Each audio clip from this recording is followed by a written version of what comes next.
Another little one.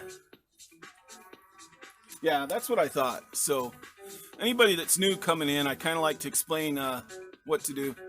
How long did it take to paint those mountains on your stream? Oh, well, I kind of learned from Bob Ross, you know, and so I kind of Bob Rossed it pretty quick, so it wasn't too bad.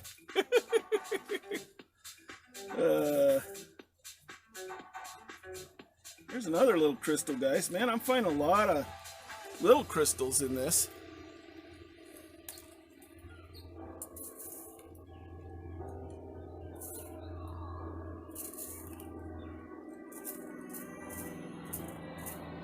I'm gonna talk to the wife tonight, guys, and hopefully right before Christmas I'm gonna make a couple streams where I make my salami that I like to give out for Christmas. It's something that I make from scratch, and then I smoke it, and so smoke it for a couple, 2 or 3 hours. You got after you let it set overnight. So I'm hoping maybe to share that with you guys. You know, stream mixing the stuff together the night before, and then the next day getting it out here on the smoker and smoking it. So, and then maybe doing some rock work while it smokes. Well, actually, what I'm trying to do, Tremlin, is I want to make jewelry. I've taken a silversmith class, and I've got some of my silversmithing gear together, and I'd like to start making silversmith. In fact, if you guys notice my channel icon, it's 2 pieces of jewelry. Both those pieces of jewelry, my wife and I made silversmithing. So I'd like to start doing some silversmithing. Hey, Keno, thanks for the follow, man. I appreciate it. In fact, I'll show you guys some show and tell, guys. The other thing that I'm gonna start doing on stream once I get a webcam and a PC is doing some work with my polisher and shaper. Now, this is what's called a cabochon, guys. This is a turquoise cabochon. I don't know if you guys can see that. Hey, thanks for the host, Rem. I appreciate it, man. We're hunting for topaz crystals, Keno. And so this is, like I said, this is a cabochon. If you guys will notice, it's got a flat bottom and then a rounded shape. So this is a piece of stone that you can put in a piece of silver really easy. Now, I have the ability to, hey, Ram. So I have the ability to make this kind of stone shape, and I've got lots of raw material, and I just need to get it set up to where I can make some stuff. Thanks for the host, Daniel Vic. Appreciate that. So I've got I've also got stuff made already, or that I've bought and made. Thanks, Marley, for the host. I appreciate that. Here's a piece of quartz that's really cool. I'll show you guys. Now, this is a picture. This is a piece of rutile quartz. And the reason it's called rutile is because, can you guys see the moss-like formation inside of that? That is a cabochon made out of quartz that's got, it looks like it's got moss inside of it.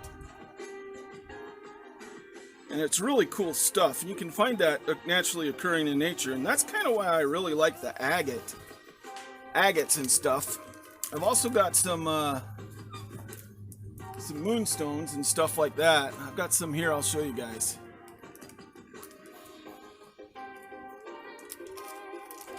Get them out of the bag here.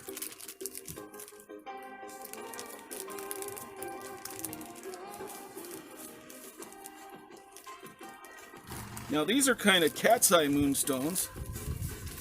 So you get kind of a little cat's eye phenomenon out of them. Kind of hard to see. They're really kind of clear.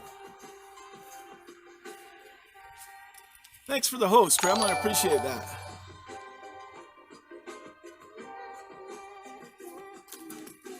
And then the last piece of show and tell I got for you today, guys, is I brought out some, oh, here's another piece of that quartz. I want to show you guys this one because this is really a nice sample that I've got. And so eventually, like I said, guys, I'll get my, I've got my machine. I'll get it set up to where I can film my machine while I form some of this stuff.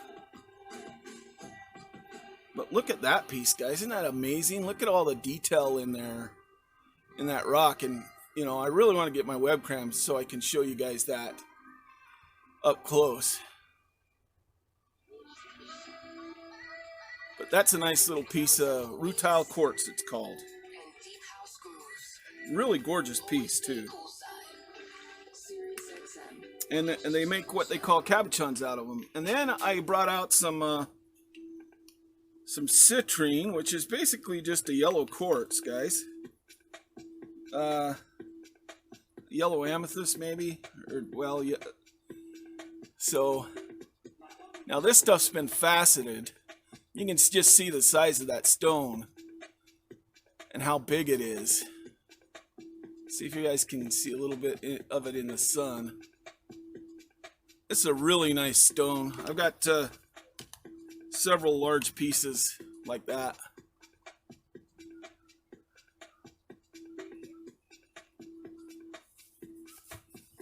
Now these, oh, and here's one that's a little bit darker.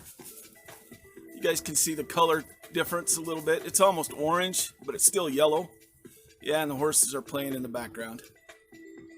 And those pieces, I've taken stones like that and then, found the dimensions, and then I've got a contact, since I don't do silversmithing yet, but there are people out there that will sell the base for that, so I can make, order a brooch that's for that size of stone, and then I can mount it and actually finish making the jewelry with it. So it's bigger than Elvis's ear pimple. So, but yeah. So I've got lots of plans, and one of the things that streaming's allowed me to do is really get back into doing a lot of this stuff. I was into it quite a bit before I had my stroke, and then my stroke kind of threw me off my game for a while. And now, being able to stream and be able to come out and share it with you guys really gives me some motivation to go for it. So, thought I seen a piece of trash there in the background, but all it was Elvis's thing. So let's keep looking for topaz. I know that one of the guys asked what I was hunting for. So what I've got is I've got a bucket of material that I gathered from an area in Topaz Mountains. So what I do is I get this material, I bring it back home. This is material that has washed down off the mountain. So I get it out of the washes and the erosion areas. I'll scoop up, quite a few shovels, fill up a bucket and bring it home. Then what I'll do is I'll just kind of sift it, get all the sand out from in here, and then look for the crystals that have been washed down off the mountain. Now, normally the crystals, the topaz that you find in Topaz Mountain, if you get them straight out of the rock, they're kind of a coffee color. But when they've been out exposed to the sun, they turn kind of a white. They basically turn white. So basically what I'm doing is looking for white crystals. And they're topaz. So I'll get the thing. I'll go ahead and sift it out. It's kind of a little bit like gold panning, but a little bit of different process because you're getting rid of the finer material to find the crystals that are bigger. In gold panning, you're actually getting rid of the bigger material, looking for the finer gold that's there. So then once I get the sand out of it, I'll take the bigger rocks out of the sifter here so that I can see the finer stuff, a little bit smaller stuff, because crystals don't get too big. I mean, I've seen crystals the size of my pinky off of Topaz Mountain, but they were literally coming right out of the rock. Hey, Patch. Hey, guys.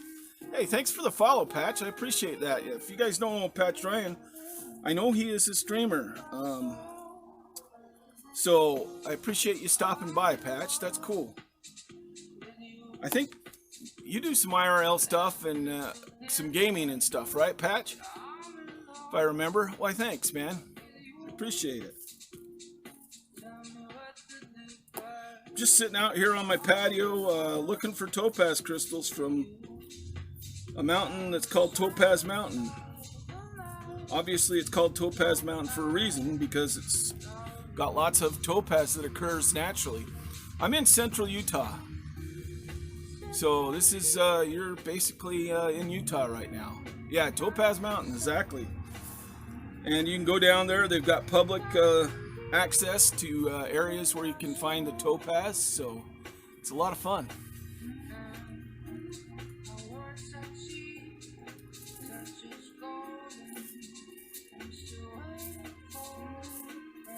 I also do other types of rock hounding. I've looked for sapphires on stream. I've got some material from a sapphire mine up in Montana that I've gotten. I've went out and did some.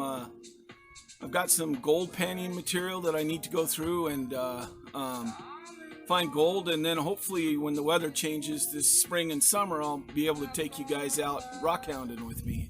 We'll go find some cool rocks.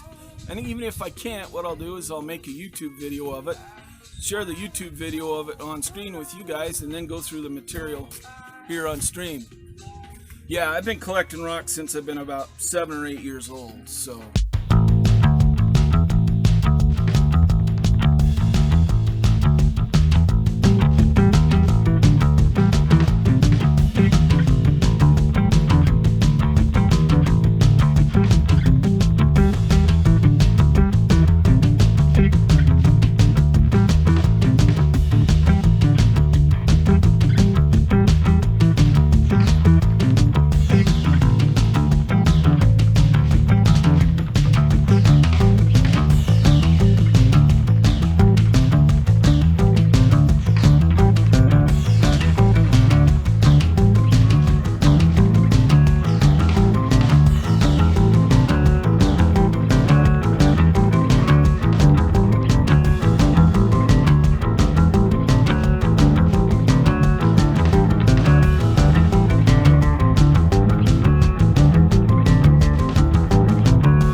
So yeah, you know, I start to think about it. I've been collecting rocks almost 50 years. That's crazy.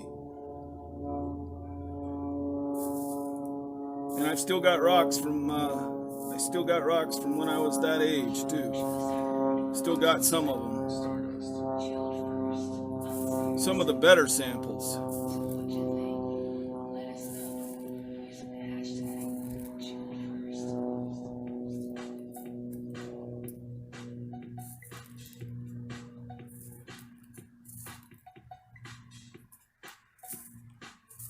You know, I feel kind of bad because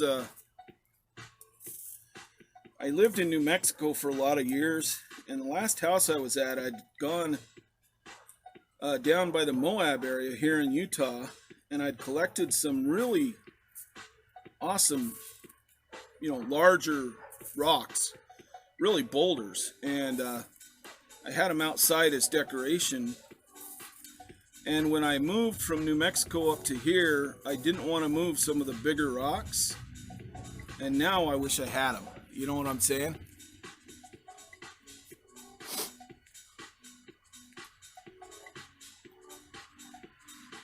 Well, thanks, Zombie. I appreciate that. And I would agree with you, man. I mean, this is, you know, it teaches you. You learn about geology. You learn about the earth. You learn about nature. And it's... I don't know, it's just really cool. At least it is to me. You know, oh, dude, guys. Look at this. Look at this, guys. Holy crap. Another piece of red beryl, maybe, guys. Look at that. Growing right in the matrix. Now, this piece is much better than the last one I found, guys. Can you see that? Look at that. Wow, that is awesome. If you guys don't know what red beryl is, look it up, Google it. Somebody clip that, please. This is a great sample, guys. I know this is red beryl right here. Man, it's got a little bit of dirt on it, but there's like a little fracture in the end of it, and it is crystal clear, guys. Holy crap. That is a really good little crystal of it, guys. But seriously, Google red beryl and you guys can see how rare it is to find that right there. That is exciting. I'm going to try and get a close-up picture and post this on my Discord, guys. Yeah, it's red beryl. So beryl is the same material that emeralds are. Okay? But this is red beryl. And it's only found here in Utah. And to find it's like, you know, for every piece of red beryl found, I think they find like 200,000 diamonds or 20,000 diamonds, something like this. This stuff is really rare. So this is, out of this bucket, this is the second piece of red beryl I've found. And I'm blown away because I'll tell you what, I've gone through probably 15 of these buckets and I've never found a piece. And this is the second piece I found. So, you know, an area... I'm going to save that definitely. And the real interesting thing is the area that I always used to collect from was sold 2 years ago to it used to be owned by one of the universities around here. No, I didn't plant it there. I don't even have a sample of it. You know, I've got like samples of citrine and other stuff, but I've never, ever, ever gotten a piece of red beryl. And, but the area that I used to always collect from, because the university used to go down and blow up the rock every now and again so that you could get into the crystals a lot better. And I always used to get my buckets from the washes there. So last time we were there, I got these buckets from higher up on the mountain. And I'm thinking that's why I'm finding the red beryl. I got closer to the source of the red beryl. Man, guys, I'm blown away. That is awesome. That is just awesome that I found that. I can't tell you how excited I am. Yeah, 150,000 gem quality diamonds. Yeah.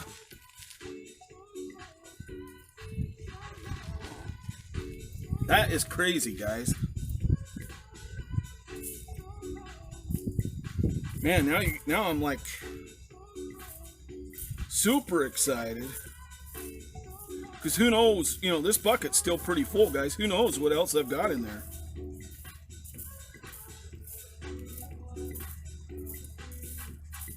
And I'll tell you what, that sample right there, guys, the way that it's growing in the matrix and the crystal structure of it, definitely a red beryl. And the way that it's formed, I mean, you know, I'd never take that small piece out and do some kind of jewelry with it. That right there is just, you'd leave it in that rock just like itself, mount it, put it in a case so it can't be touched. Yeah, it's kind of hex shaped, yes. And then you'd leave it.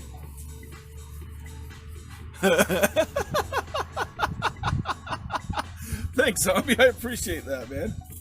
I mean, that's the thing about rock hounding, guys. You never know what you're going to find, especially if you go to an area where you know there's a possibility of finding something cool, you know, and you may go through thousands of rocks before you find that one really cool rock, but still. And I'll tell you what, for you guys that are just coming in that have never seen my station, my channel before, one of the things that I always try and remind everybody, here's a little topaz crystal, that I always try and remind everybody is that, you know, the other nice thing about rock hounding is, oh, guys, maybe, oh no, there was a leaf in there that was red, and I was like, oh, did I find another one? You know what? Those mountains behind me, they don't really have very good geology for finding good looking rocks. It's mostly just like hard rock and, you know, sandstone and stuff. Or, well, not sandstone, but, you know, composites and stuff. So there's not really any good rocks up there. And trust me, I have gone up there and looked. Maybe a piece of quartz now and again, or some agate, but like I said, guys, the thing about rock hounding is, what may be a gorgeous rock to me, you guys would look at and go, oh, that's ugly. But, you know, beauty is in the eyes of the beholder. So what's beautiful to me may not be beautiful to you. And that's the thing